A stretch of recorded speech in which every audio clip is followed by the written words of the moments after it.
Thank you very much, thank you very much, thank you, बहुत बहुत धन्यवाद। बस बस बस, आदर आदाब, अभिनंदन, आभार। मैं अमिताभ बच्चन आप सबका स्वागत करता हूं, प्रारंभ करता हूं ज्ञानदार, धनदार, शानदार कौन बनेगा करोड़पति।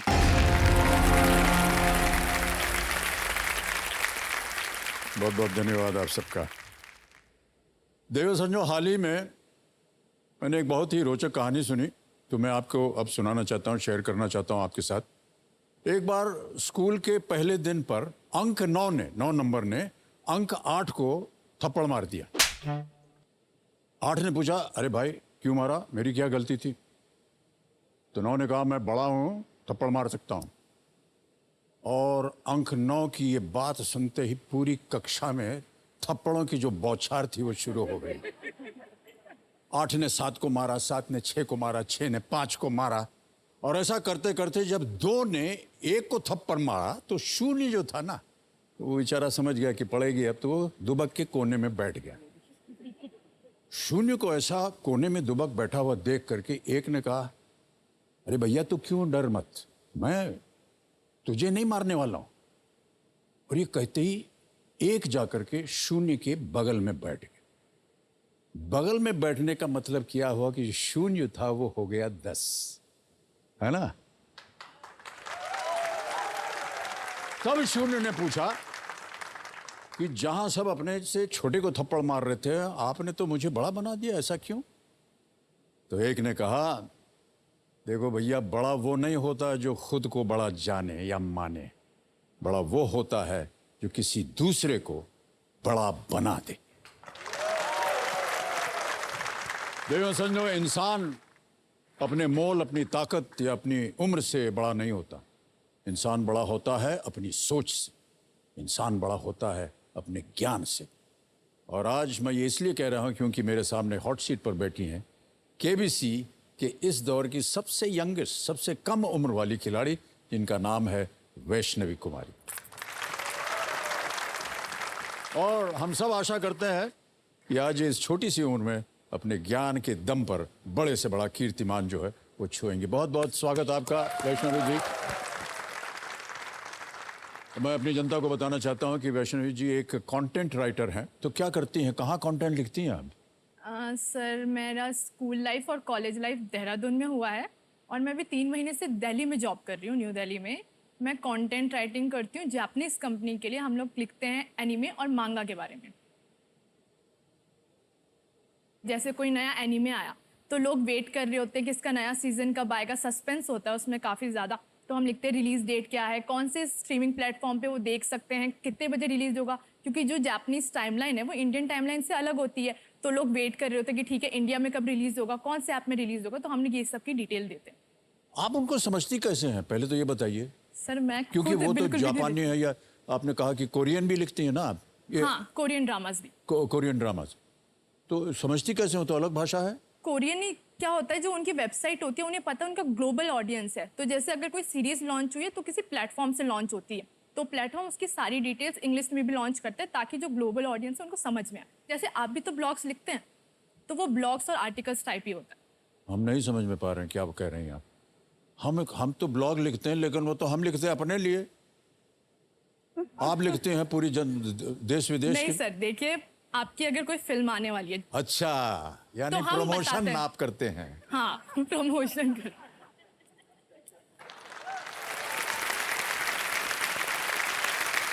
समझ में आ गया, सबसे महत्वपूर्ण बात समझ में आ गई है। मेरी अगली फिल्म का प्रमोशन आप ही लिखिएगा देवी जी। क्या बात है। हम आपको बता दें कि हम लोग न जाने, या ये प्रमोशन वाली जो प्रथा है ना, हमारे जमाने में थी ही नहीं। तो अभी क्या है, पूरी एक दुकान खुल गई है किस तरह से फिल्म को प्रमोट किया जाए। और ये करेंगे, वो करेंगे, ये बोलेंगे, ऐसा वीडियो बनाएंगे, यहाँ घूमेंगे, इधर जनता के पास जाएंगे, यहाँ गंगा मैया में कूद जाएंगे, ऐसा करेंगे, कुछ ऐसा करते रहते हैं। तो अब सर, हमको वैसे आपकी फिल्मों को प्रमोशन की जरूरत नहीं, आप पहले से अमिताभ बच्चन।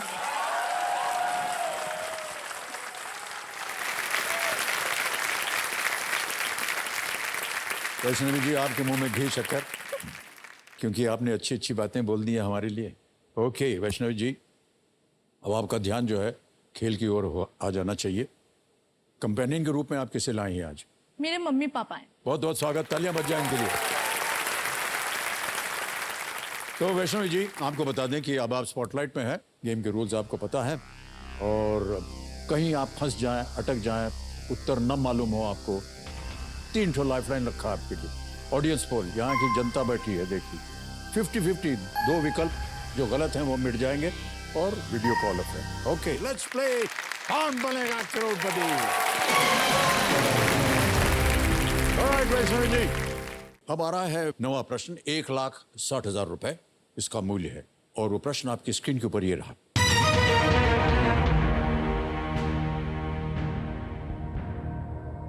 इनमें से कौन भारतीय महिला क्रिकेट टीम के लिए नहीं खेली है?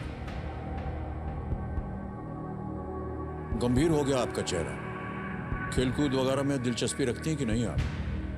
नहीं। Who among these has not played for the Indian women's cricket team? A. Tania Bhatia, B. स्नेह राणा, C. मणिका बत्रा या मानिका बत्रा, D. पूजा वस्त्राकर।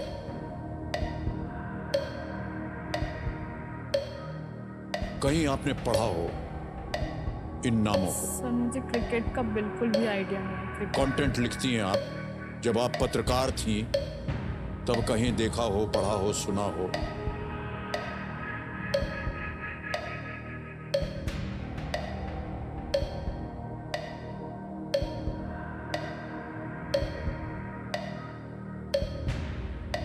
कोई ऐसा नाम आपको दिख रहा है जिसको आपको लगे कि किसी और खेल? 50-50 लेना। 50-50 करेंगे, ओके। शांत हो जाइए भाई साहब। 50-50 लाइफलाइन को अंकित कर दीजिए कंप्यूटर जी, और जो 2 गलत जवाब है और या विकल्प है उनको हटा दिया जाए।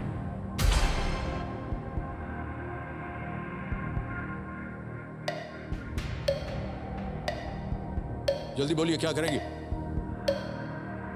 सर मनिका बत्रा। मनिका बत्रा पे ताला लगाया जाए।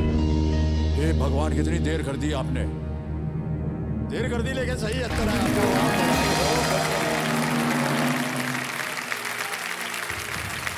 Manika Batra, gold medallist, Commonwealth Games, table tennis.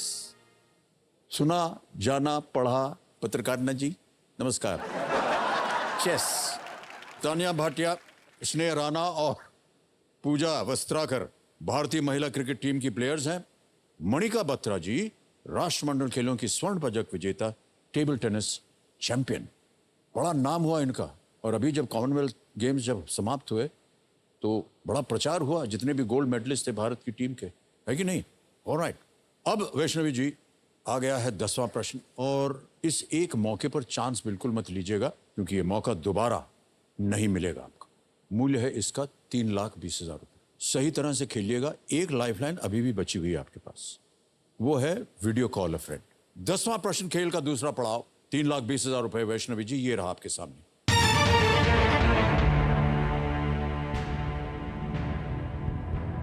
2022 में ग्रैमी अवार्ड जीतने वाली भारतीय मूल की संगीतकार फाल्गुनी शाह का मंच नाम क्या है?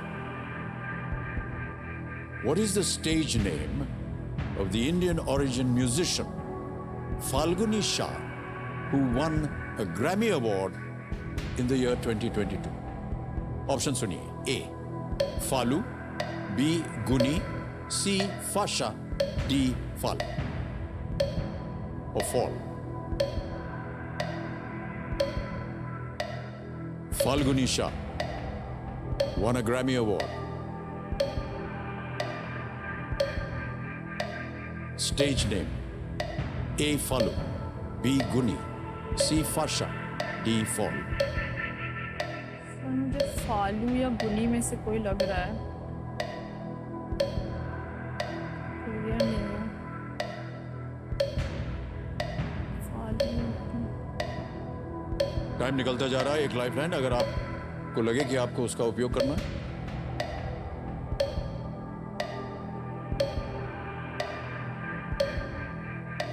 क्विक, क्या कीजिएगा? सर ऑप्शन ए फालू को लॉक कर दीजिए। ऑप्शन ए फालू पे ताला लगाया जाए।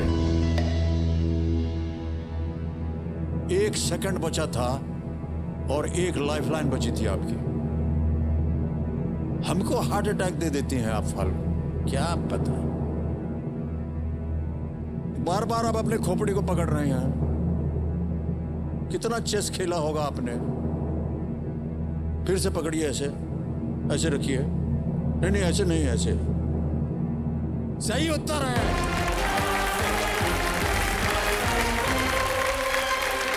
फाल्गुनी शाह। फाल्गुनी शाह हिंदुस्तानी शास्त्रीय संगीतकारों की कई पीढ़ियों से आती हैं और फालू नाम के साथ मंच पर वो प्रस्तुति देती हैं अपना। उन्होंने अपने एल्बम अ कलरफुल वर्ल्ड के लिए सर्वश्रेष्ठ बच्चों के संगीत एल्बम के लिए ग्रैमी जीता था फालू। सर मैं पानी पी लूं? हाँ बिल्कुल, पानी पीजिए। आपके लिए एक घड़ा मंगवाते हैं क्या है? ऑलराइट।